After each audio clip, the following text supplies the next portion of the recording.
आओ लल्लू आओ, लड़ने आ रहे हो क्या? थोड़ी देर रुक, तुझसे ही लड़ने आने वाला हूँ। पहले तेरे चेलों को निपटा लूं। ठीक है, जल्दी निपटा कर आ उन्हें। निपटा दिया? निपटा कर आ भी गया। अब तेरी बारी है। मुझे मुझे मारेगा तू? हाँ, तुझे ही मारूंगा। तो मार ना, मारता क्यों नहीं? दम है तो फिर रुकना, भाग क्यों रहा है? अबे तो जब तेरे में दम है तो दौड़ा कर मार ना। देख देख देख बिरजुआ, जबान मत लड़ा हमसे। चुपचाप सामने आ जा, खोपड़ियां हमारी गरम मत कर।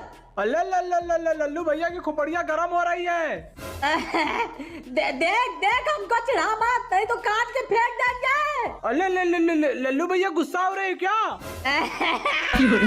मैं देख बिरजुआ, बच्चे घर पे भूखे हैं, उन्हें डिनर में चिकन डिनर करवाना है। देख चुपचाप आ जा सामने। अल्ले बच्चे भूखे।